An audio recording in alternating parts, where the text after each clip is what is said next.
Yo, what's up everyone? Welcome back to Babylon Talmud. Today we are studying Daf Mem Tes of Masechta Ayruvin. Mem Tes is kind of cool. It's a little technical, I guess, but whatever. So the Gemara starts off talking about Reb Shimon's opinion about those three hatzers. Remember the three hatzers that some of them made an ayruv and some of them didn't, right? The two on the outside made an ayruv with the one on the inside, but the ones on the outside didn't make an ayruv with each other. That whole situation. Someone who is makbid on his ayruv, that's actually an interesting sugya, which is like the whole point of ayruv. The Gemara says something awesome, which is mashmo ayruv shmo. After all, it's called an ayruv, meaning the point of ayruv is that people are joining together. So let's say you have one fellow who's very makbid, don't eat my bread that I contributed. Well, you're not really joining together so good if you're very makbid. So that we're going to see what the implications of that are.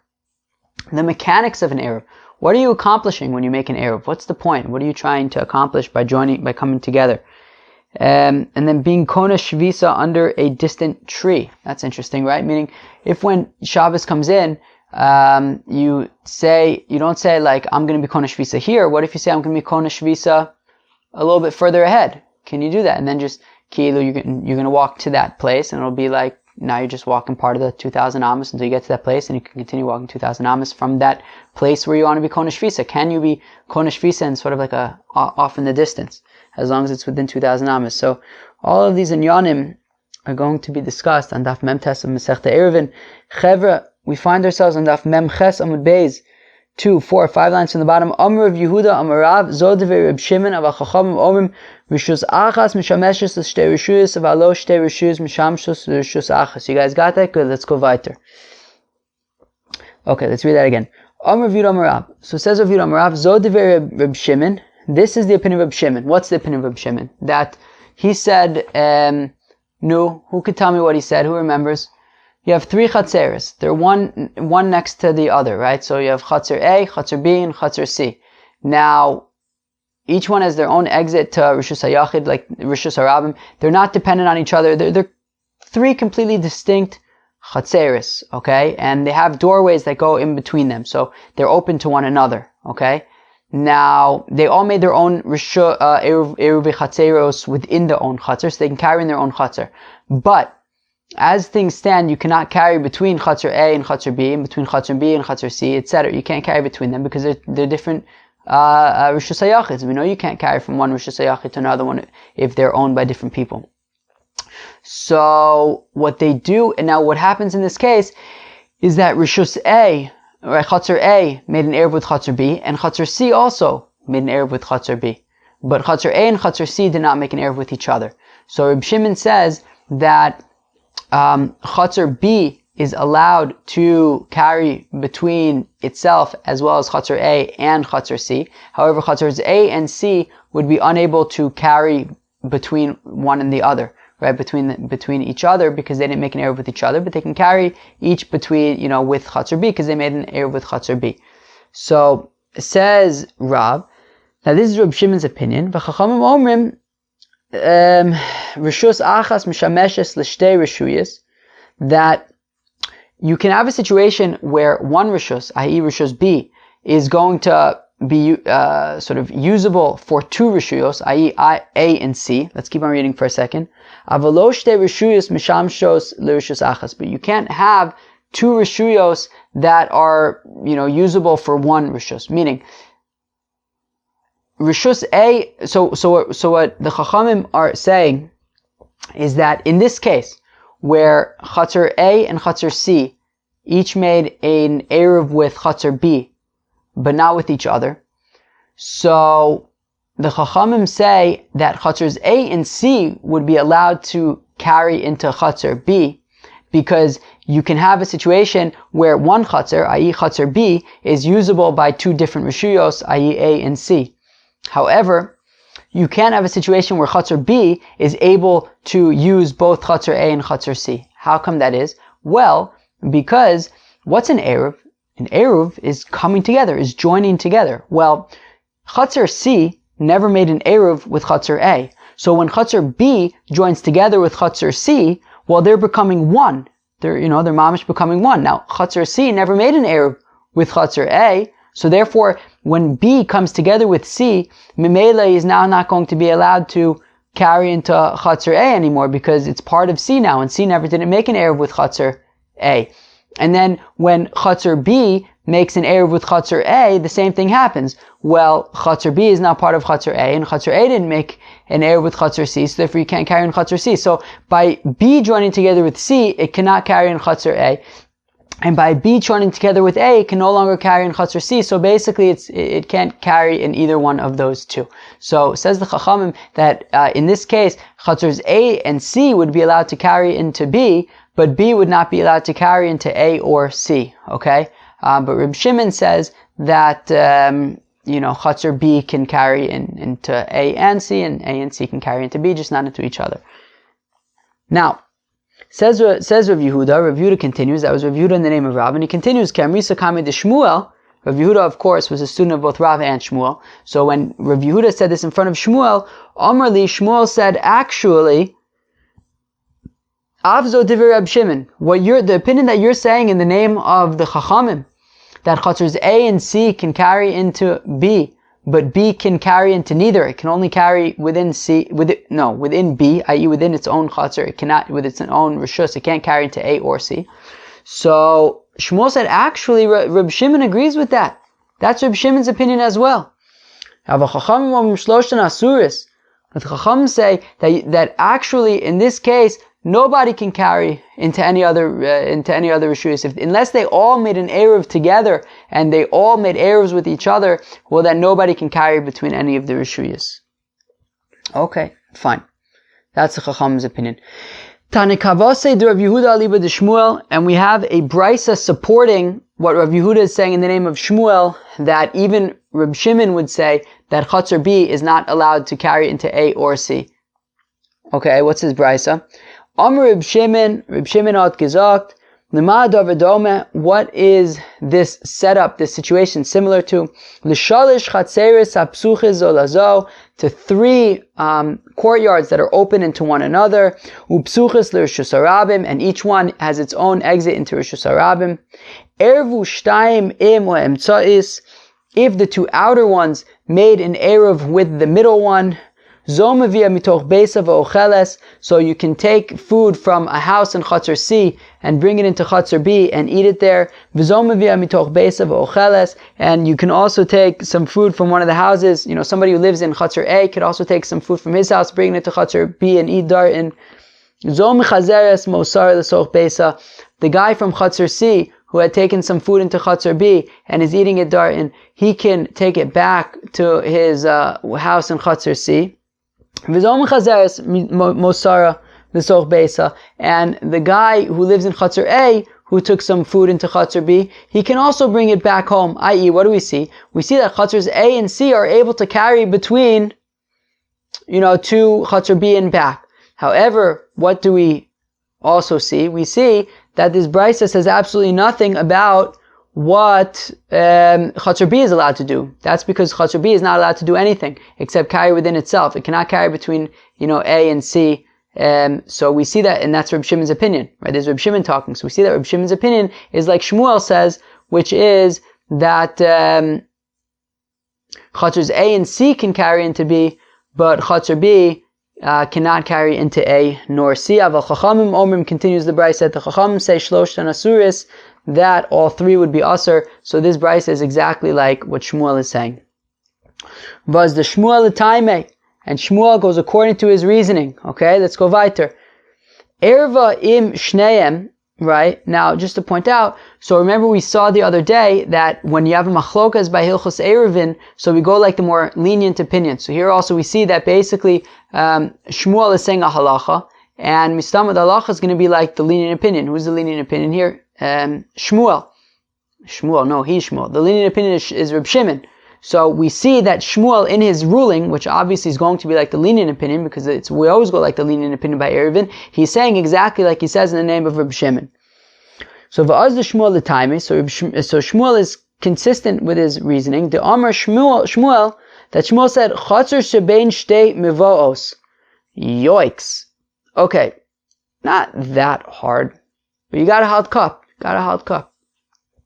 So imagine you have a configuration which is chatzer, mavui, chatzer, mavui, chatzer, meaning you have 3 chatzeres, okay, and then there are 2 mavuis between the chatzeres, right? Meaning you have chatzer, mavui, chatzer, okay?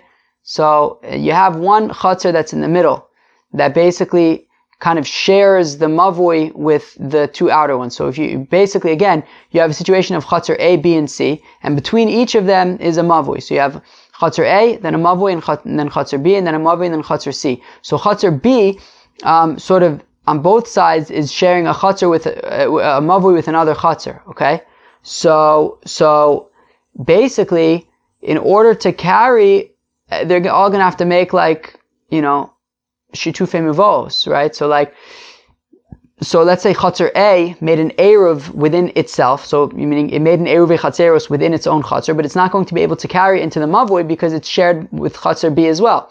So chatzer B they're going to have to do a shitufei mevos. Now the same thing is going to apply to chatzer C, right? Even if they made their own ayruv chatzeros, they're not going to be able to carry into the mavui that's next to them because chatzer B also opens up into that mavui. So both of them are going to have to do a shitufei mevos with chatzer B if they're going to want to carry in their respective mavuis. So chatzer shebein shnei mevos. So when you have this chatzer B, that is between, that's basically opens up on both sides to a mavui.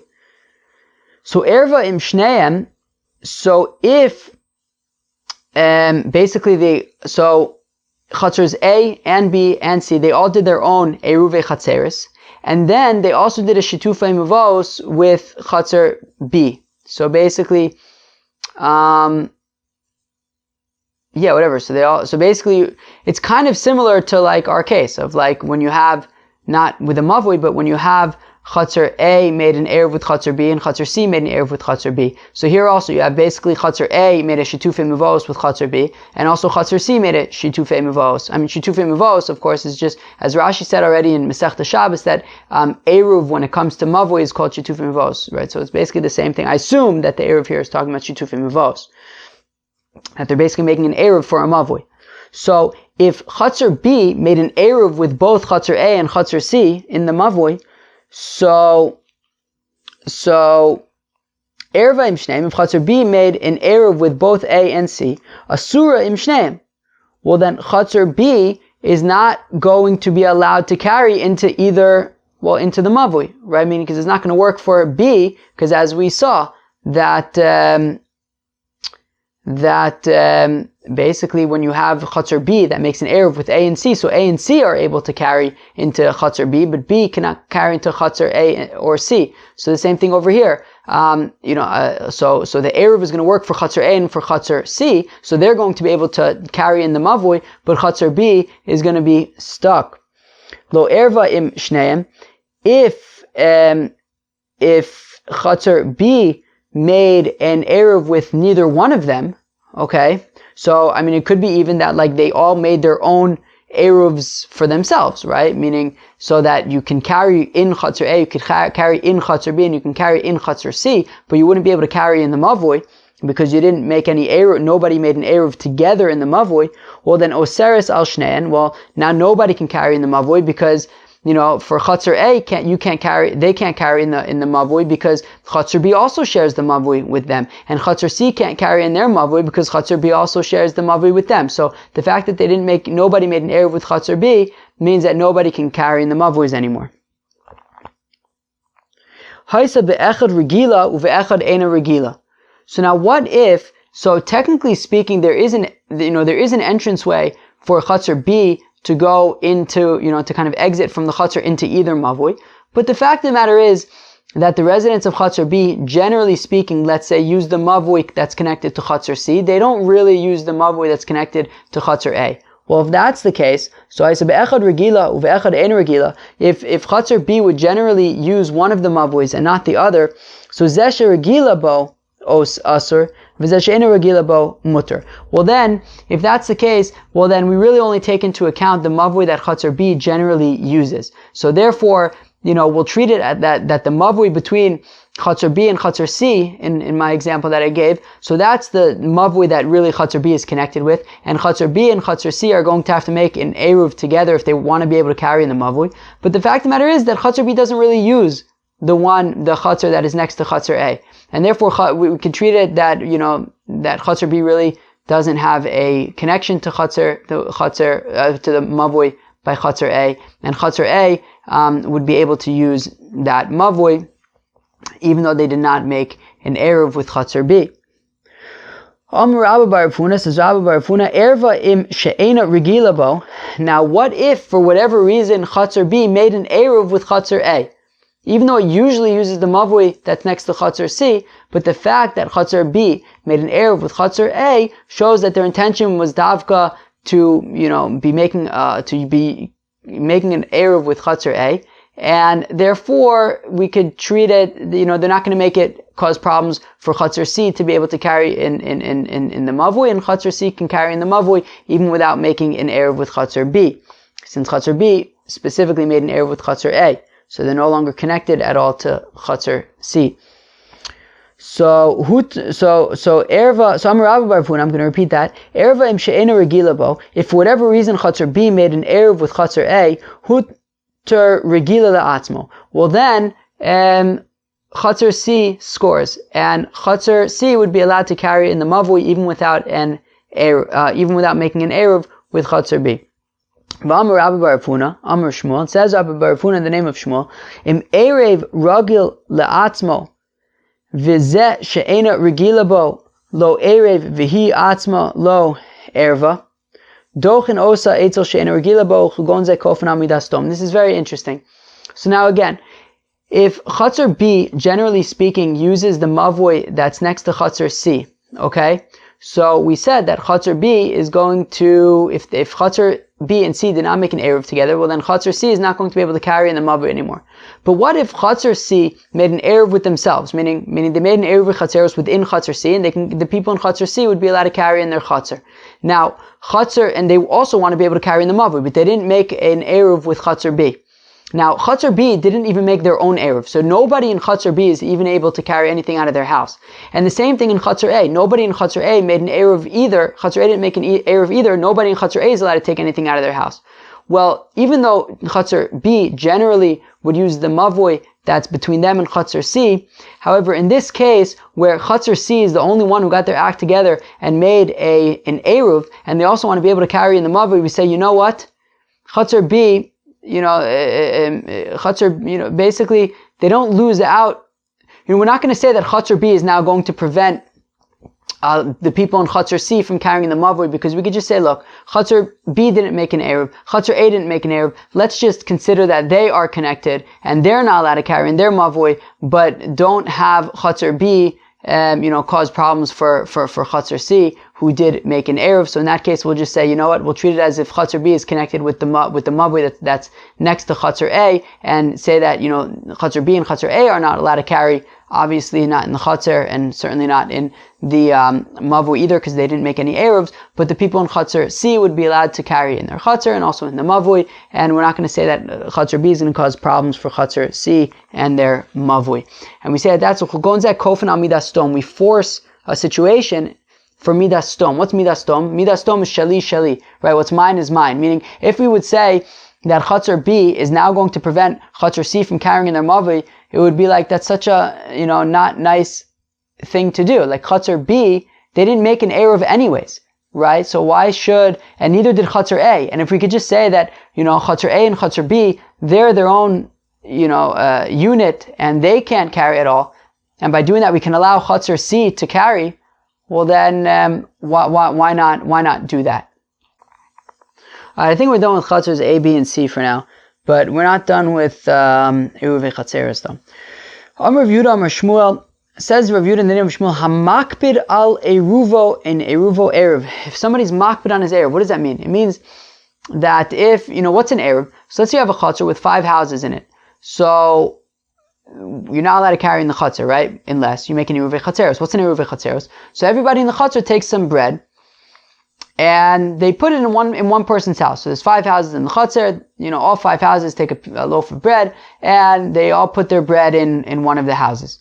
And by doing that, we're going to see later on in the daf what exactly they're accomplishing. But let's just say for now, it's as if they're all kind of like, having a slumber party in that one house for Shabbos, and that's kind of where everybody lives, and all the other houses there are just kind of like, imagine a property that there are multiple houses. So there's like one owner of the property, even though there's a bunch of houses. So they all kind of like are jointly, like staying at this one house, and all the other houses are just kind of like, part of this one big, chatzer with a bunch of houses, but there's one sort of main house where they're all staying.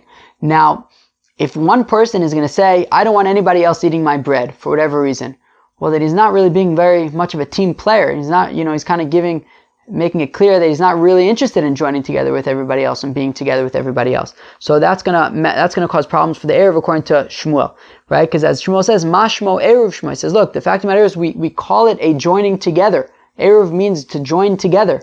So like, if you're not going to be a team player and you're not going to be willing to join together, well, then you're missing the point of ayruv, and it's not going to be a good ayruv.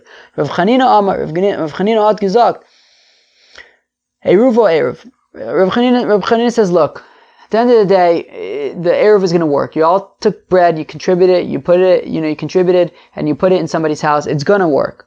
But you're going to be called like the people of Vardina, that they were very, very, makpid on things like this, and like nobody else taking their stuff, or nobody else like touching their stuff. Amr Rav Yidel Amr Shmuel, says Rav Yehuda in the name of Shmuel, Hacholek es eruvo. What if you have these same 5 people and they put their loaves of bread in one of the houses, but they put it in 2 different vessels, right? We saw this the other day, right? They don't all put it in one basket or something, they put it in 2 different baskets. So Eino Ayruv. So Shmuel says it's not a good Ayruv. Kiman, who's that like? Beis Shammai. It sounds like that's like Beis Shammai. The Tanya, as we learn in the Brayso, Chamisha Shagavos Ayruvan. If you have 5 people that they, collected bread from each of the 5 people for an Ayruv, Unisanu Bishnei Kalim, they put it in 2 different vessels. Beis Shammai Omrim Ein Ze Ayruv. Beis Shammai says it's not a good Ayruv. Beis Hillel Omrim Harei Ze Ayruv. Beis Hillel says it is a good Ayruv. So we see that Shmuel seems to be saying like Beis Shammai that if you take your ayruv and divide it up into 2 different baskets, 2 different kalim, well, it's not going to be a good ayruv, because for the same reason, right, that it's called an ayruv. They have to be joined together, not in 2 separate baskets. The Gemara says, Afilu Tema Beis Hillel. You can even argue that what Shmuel is saying is according to Beis Hillel as well, that if the ayruv is in 2 baskets, so then it's not going to be a good ayruv. How come? Because Adkan lo ka'amre Beis Hillel hasam ela demalyon limana v'aiser. Because when Beis Hillel says that even if they're in 2 different vessels, it's still a good ayruv, that is when they're in 2 different vessels, because there was too much for one vessel. So there was like overflow, so it went into the other vessel. Beis Hillel says, look, that's fine. Aval heicha de palge mipaleg lo. But in this case, where you're literally taking the 5 breads and splitting them in half and putting them in 2 different vessels for no reason, well then, you can argue that even Beis Hillel would say that's a problem, because you're dividing up the ayruv, and by definition, ayruv needs to be together as much as possible. How come I need both cases? How come I need Shmuel to give me 2 examples of where you have an ayruv that is being divisive, I don't know, divided up, and he's saying that it is a problem, right? He says when one person says like, nobody touched my bread, that's a problem. And when they divide up the ayruv into 2 different vessels, that's also a problem. How come I need both examples? Triche, we need them. Tiashma'inan hasam. So if we would only have the example of the guy who says, don't touch my bread, mishum dekapid, because he's obviously, saying, I'm not interested in joining together with you guys, nobody touch my bread. Aval hacha emalo, but by simply dividing something in half, what's the big deal? That could still be considered a good ayruv. And if you have the example of dividing the ayruv into 2 vessels, mishum de palge mipalig, it's because your mom is dividing the breads in half. They're no longer together. But when the guy says, nobody touch my bread, so that guy's being a nudnik. But the fact of the matter is, all the breads are together in one kli. So maybe that would be acceptable. So tzricha, that's why I need Shmuel to give both examples and say in both cases, since they're being, dividing things up when it comes to something that's supposed to be together, so then it's going to be a problem. Chevre, Moving on. Amalei Rabbi Abba Rav Yehuda b'vei matzarta devei Rav Zakai. So Rabbi Abba said to Rav Yehuda, remember we had that Gemara in Brachos that talks about when Rabbi Abba made Aliyah to Eretz Yisrael, and he stopped by Rabbi Yehuda's Beis HaMedrash, Misama in Pumbedisa, one last time to learn a halacha before he went. So we said Rabbi Abba, so he was a student of Rav Yehuda, and Rabbi Abba said to Rav Yehuda, b'vei matzarta devei Rav Zakai, in the olive press of Rav Zakai. Did Shmuel really say that if you take the ayruv and put it into two different vessels, then it is not going to be a good ayruv because it needs to be together? But Shmuel said, that the house that they put the ayruv in, right? So if you have 5 houses in a courtyard, and they all collect some bread and put it in one of their houses.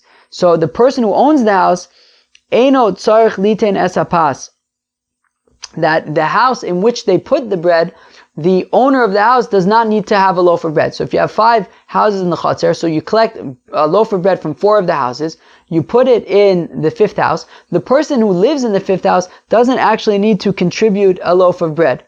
My time, and continues Rabbi Abba, how come that is? So mistama, here's the reason. The reason is, lav mishum da'amar, tekevin demanach besila, kaman demanach hachadami. Is it not because we say, well, because the owner of the house, mistama, he has a loaf of bread in his own basket, and therefore, even though it's in his own basket, we can consider it like it's together with the rest of the breads. So hachanami, so let's say the same thing over here. When you have the ayruv that's divided into 2 baskets, as long as it's in a vessel, it's as if they're, it's kilu, they're together in the same vessel. They don't have to mamish be in the same exact vessel. Amalei, Rav Yehuda says, hasam alfa pisha ein pas. So Rav Yehuda says, no. The reason that the person whose house the ayruv is in doesn't need to himself contribute a loaf of bread is because he actually doesn't have to contribute bread at all. It's not just that his bread is in his own basket and it's considered like it's together with the other breads in the same basket. No. He actually has no obligation to contribute a loaf of bread whatsoever. My time, how come? Because everybody's in this house. Meaning, what's the point of the ayruv? The whole point of the ayruv is that everybody should be living in the same house. So the other 4 houses, they contribute a loaf of bread and put it in this guy's house to show that they're also together, right? Because we said that a person's thought is where his food is, it's where his bread is. So therefore, if he's taking a loaf of bread and putting it in that guy's house, so they're indicating that, they're, at least psychologically, they're staying in his house for Shabbos. Now, obviously, he's staying in his house for Shabbos. He doesn't need to contribute a loaf of bread to show that. He's staying in his house. And all these other people contribute bread to show that they're with him as well. But he doesn't actually need to contribute any bread at all. So therefore, it's no kasha on Shmuel. And Shmuel would say that all these breads that are contributed would need to be in the same basket. Now, says the Gemara, Amar Shmuel, ayruv mishum kinyan. So Shmuel says that what does an ayruv accomplish? When you take all the breads and you put it in the house, it's making some kind of a kinyan, of an acquisition. And it's saying that, right, by contributing their bread, they're like making an acquisition. It's like they all now jointly own this house, and they're all now the owners of this like house and the chatzer and everything that's in it. Right, the house, and then, it's treated like everything else. All the entire chatzer is just kind of like the property of this one house that they all jointly own. Well, if that's the case, then why do you have to use bread? Why can't you use money? Because you don't necessarily always have money available on Erev Shabbos. I don't know, maybe the assumption is that whatever money people had, maybe they were spending it immediately for a Shabbos. But what if you did make an ayruv with money? Stomach should work. But so we say no, no, even if you make an ayruv with money, we'll still say that it does not work. Because what might end up happening, because we're concerned that if you make an ayruv with money, well then we're concerned that you might think that actually the money is the main way to make an ayruv, and to make a kinyan, and to make it everybody, like everyone's in the same property. And what's going to happen is everyone's going to get so used to using money instead of bread, and what's going to happen is that one Shabbos there isn't actually going to be any money available. And nobody's going to think to say, oh, well, let's use bread, because they've gotten so used to using money, they're not thinking like, let's just use bread, and when there's no money around, nobody's going to they're just not going to make an ayruv whatsoever, even though they could have used bread, and clearly it's going to indicate that this whole concept of ayruv and using bread has been forgotten. So in order to make sure that ayruv doesn't be forgotten, so then don't use money at all, always use a bread, so that you remember what ayruv is, and that there's this concept of joining together by way of putting food and that kind of a thing. It's interesting, it's the second time that we've seen in the last few days of being concerned about ayruv being forgotten. We also saw, and we're going to have to see it a little bit later because we didn't really get into detail, but we saw kind of just in passing that we said that, we have, even when there's like shitufei mavos, we still do ayruv chatzeros, so that we don't forget about ayruv. Interesting that we're like concerned about forgetting about ayruv. Rabba Amar ayruv mishum dira. Rabba has a different take on it. So where Shmuel says that the point of making an ayruv is that you're actually making a kinyan, and it's like everybody's like acquiring the house. So that's what Shmuel says. So Rabba says that the point of making an ayruv is to show that everybody's living together and spending Shabbos together in this one house. Okay, fine. My benau, what's an nafkamina? Ike benau kli ufachus mishav pruta v'katan. There are three nafkaminas. One of them is if you use a kli. So, let's say a pen or something like that. You can make a kinyan with a pen. You lift up the pen, you do a kinyan suda, you make a kinyan with a pen. However, if it's in terms of kinyan like Shmuel, well then, you can make an ayruv with a pen. But, if the point is, living together, well, so bread works because your mind is where the bread is. Your mind isn't necessarily where your pen is. Right? Another nafkamina is pachus mishav pruta. What if you use bread that's less than a pruta? Well, if you need bread, so in terms of dira, all you need is bread, and you use bread, so it's fine. But if it's about kinyan has to be at least a shava pruta. And then finally, if can a cotton collect the ayruv breads? If you say it's about living together, well then, a cotton can gather the things and bring it over, but if it's about a kinyan, well, a cotton can't make a kinyan. So that's going to be a problem. But if it's about gathering some bread together, so that it's going to be like everyone's living together, well, a cotton can gather the bread together. Amalei Abai l'Rabba says Abai to Rabba l'didach kasha l'Shmuel kasha, that to you Rabba I have a question, and I also have a question on Shmuel. Hatanya, we learn in the Brayso chamisha shegavu es Ayruvin. So if you have two hatzers that are right next to each other, and so now one of the hatzers has 5 houses in it, and they made an ayruv chatzeros that all the 5 houses contributed some bread, and they all put it in one of the houses, and then they now want to join together with the chatzer next door so that they can carry between the chatzers on Shabbos. So kshe molichin es ayruvan l'makom acher, because as we learned, what was it, yesterday or recently, that so the way that you would make this ayruv between two chatzers is that you would then take the ayruv from one chatzer and bring it over to the other chatzer, right? So this chatzer that has 5 houses in it, they made an ayruv with each other. If they want to now join together with the next chatzer, so they would just take their ayruv, move it over, and put it in one of the houses in the next chatzer. And now it's like they're all connected. So we say that molichin as kshehem molichin es ayruv on the makom acher. So when they want to move their ayruv to the next chatzer to kind of join together with them, echad molich lechulan. One person can just take his own bread and bring it over to the next chatzar, and that's enough to make this ayruv. Now, who knew the kakani v'sulo? Who knew the kadayr v'sulo? Well, if that's the case, that you're saying that ayruv is about making a kinyan or about making or about living in a place, well then, if just one person goes and takes the bread and brings it over to the next chatzar, well then he's just representing himself. Right? So how would that work as a good, how would this one guy bringing over his loaf to the next chatzar work for everybody? If it's about kinyan, well, he's just making a kinyan for himself. If it's about living, well, only he's the one who's considered like he's living in the next chatzar. To which Rabbah says, Amarle, lo ledidi kasha v'lo l'shmuel kasha. That's not a good question on me, and it's not a good question on Shmuel. Shlichus dechulu ka'avid. This guy is representing everybody. So basically, when this one person takes his bread from the ayruv and brings it over to the next chatzar, he's basically representing his entire chatzar and bringing it over and then making either, according to Shmuel, it would be a kinyan in the next chatzar, or according to Rabbah, it would be like he's living in the next chatzar, but he's really just representing everybody. It's not that he's just representing himself. Amar Rabbah, Amar Rav Chama Bar Guria, Amar Rav Halacha Reb Shimon, that the halacha is like Reb Shimon, and his opinion regarding these 3 chatzars, probably because he's the more makel opinion.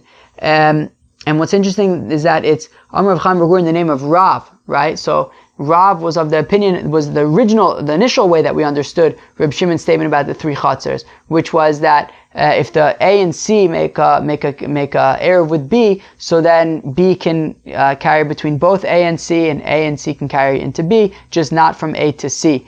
That's how Rav, from the beginning of today's daf, right? So that's how Rav learns the machlokas, and we're saying that that the halach is like Reb Shimon according to Rav's understanding of Reb Shimon's opinion.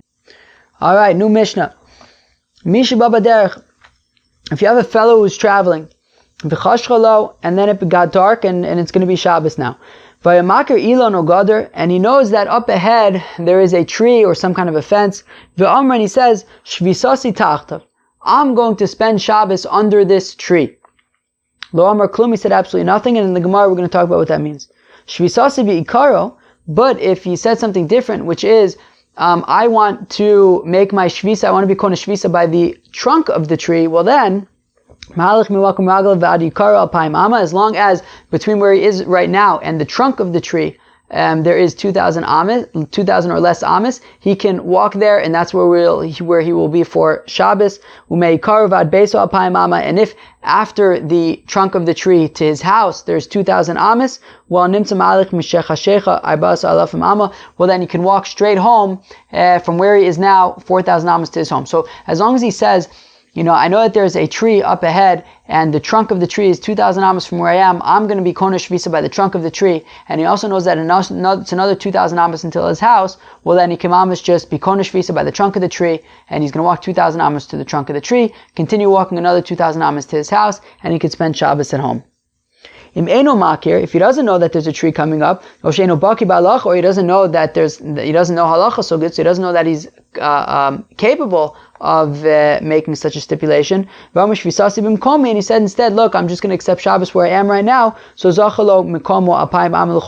then, he's been kona shvisa where he is, and he can walk 2,000 amas in any direction from where he is right now.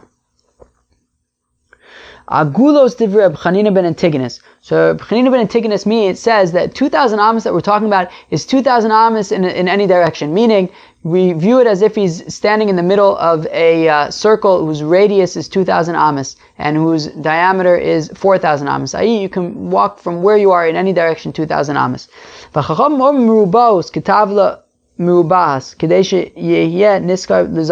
Rabbanan say actually we view it as if he's standing in the middle of a square, and that square has is 2,000. What was it? The square is it's basically 2,000 amas square, or I guess 4,000 amas squared. Yeah, that's probably what it would be. Probably be a square that is 4,000 amas squared. So basically, he could walk, let's say, ahead of him, 2,000 amas, and behind him 2,000 amas. Yeah, I think that's what it would be. Right? Basically, instead of a circle with a diameter of 4,000, it would be basically a square whose sides are 4,000 amas. And the nafkamina is that you gain a little bit more by saying it's a square rather than a circle, because you have the hypotenuse of the two right triangles that are going to be longer than 4,000 amas. And 4,000 amas, of course, being 2,000 amas ahead of him and 2,000 amas behind him. You guys hear that motorcycle? It's like I'm back in Canggu in Ubud in Bali. No, it wasn't in Ubud. No, Canggu is not in Ubud. Canggu is Canggu. Ubud is Ubud. It's like when I was staying at that place in Canggu, all the way at the beginning, like the first few daf of like Masechta Brachos, before the pandemic, if you can remember so far back. That apartment was so loud, but it was a pretty good apartment. It was just really loud. And this is what we saw this in the Mishnah the other day. But this is what we mean by a poor person who is able to make an ayruv with by walking somewhere. Meaning, who's a poor person in this case? The poor person in this context is the person who's traveling and is stuck in the middle of nowhere and doesn't have any bread that he could put out. So in that case, just by when Shabbos comes in, he's going to be kona shvisa without any bread, by being there. Amr Meir anu ein lanu ela ani. So Reb Meir says, look, this idea of being kona shvisa, of making an ayruv tchumen without any bread, is really only for somebody who doesn't have any bread. But if you have bread, you need to use the bread. Rabbi Yehuda Omer says, Rabbi Yehuda, echad ani ve'echad asher. No, anybody can make an ayruv without bread. Ayruvin bepas el lahakal ala asher shelo yesiv yair braglav. Whereas our mayor says that really the best way to make an ayruv, the appropriate way to make an ayruv is with bread. Says Rabbi Yehuda, bread is really not necessary. Bread is just to make it easier for people who can afford to use bread, that they could send somebody out to put out some bread for them. They don't have to schlep out themselves, and they don't have to wait there when Shabbos comes in. But if they want to make an ayruv with their, without bread, I mean, by all means, the whole idea of putting bread is just to make it easier, so you don't have to go there yourself. Says the Gemara, "My lo amar klum." What does it mean that he said absolutely nothing? Right? The Mishnah had said that if he says that there's this tree ahead of me and I'm going to spend my Shabbos under the tree, he doesn't specify the tree trunk. He just says somewhere under the tree. So he says lo amar klum. He hasn't said anything. Amar Rav says Rav lo amar klum kol ikr. Rav says yeah, that's exactly what it means. He said absolutely nothing. He can't even make it to anywhere under the tree. He's got to stop where he is. And says Rashi, he pasha can't go anywhere because he didn't have in mind to be where he is right now. He had in mind to be under the tree, but he can't actually go under the tree. And as Rashi says, because he didn't specify any particular dalet amos. If he says he's going to the tree trunk, then the Gemara says that the Mishnah had said that that's fine because he's being specific. I know exactly where the tree trunk is, but if he just says somewhere under the tree can have, the branches could extend over a whole big area.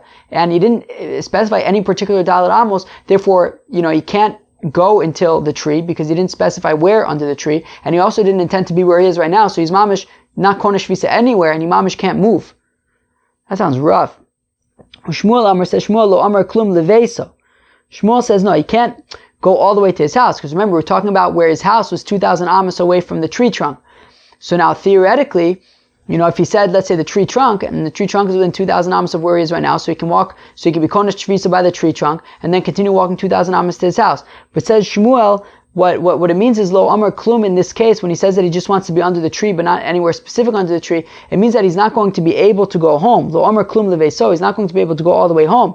But he would be able to at least make it to under the tree. How come? It's because it's talking about where it's exactly 2,000 amos from the tree trunk to his house. But because he didn't specify that he wanted to spend Shabbos by the tree trunk, he just said anywhere under the tree, well, then because he didn't specify anywhere, we have to think the worst possible, the worst case scenario, which is that his intention was the first possible dalet amos under the shade of the tree. Now that's going to be further than 2,000 amos from his house. So therefore, while he can make it to the tree, he won't be able to make it all the way to his house because we have to assume that he was konesh shvisa under the first dalet amos of the tree, which is more than 2,000 amos away from his house, because his house is 2,000 amos from the trunk, not from the beginning of the shade, from where he is.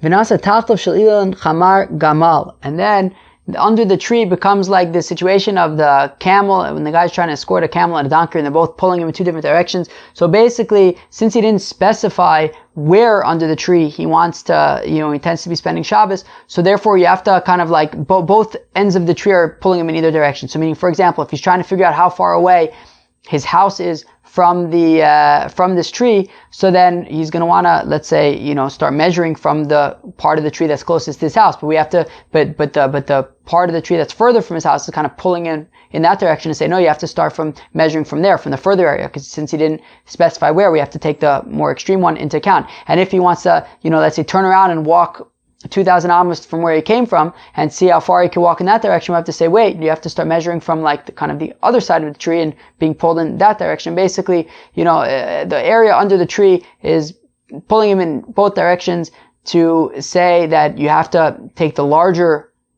shiur when you're going to be measuring, and you're basically you're going to be able to get less far away. Let's say the shade area of the tree was like 30 amos, says Rashi. So then basically you have this 30 amos that you can't take into account because, if you're trying to see how far in one direction you can go, so you're going to want to start measuring 2,000 amos from like the closer end of the tree, but then you're being pulled by the further end of the tree because maybe that's where you were konesh shvisa, so you have to start measuring from there. And if you want to see like how far in the other direction towards your house you can go, so you're going to want to start going from the further shade of the tree, end of the tree. Well, then the other tree is going to be pulling you, and you have to start kind of measuring from there because he didn't specify where under the tree he's planning to spend Shabbos, so then like when measuring how far you can go, you have to, basically be pulled to the further side of the tree because you didn't specify. So, for all we know that you meant the further one. So you basically lose the area under the tree in your counting of 2,000 amas. I hope that was clear enough. That was the Mem Tes of Masechta Ayruvin. So let us review what we talked about. So we talked about Reb Shimon's opinion about the three chatzers. Reb Yehuda said in the name of Rav that basically chatzer B can interact with C and A, and they can interact with it, and it's no problem. Whereas Reb Yehuda says in the name of Shmuel that actually Reb Shimon's opinion is that chatzers A and C can interact with B, but B cannot interact with either chatzer, with either A nor C.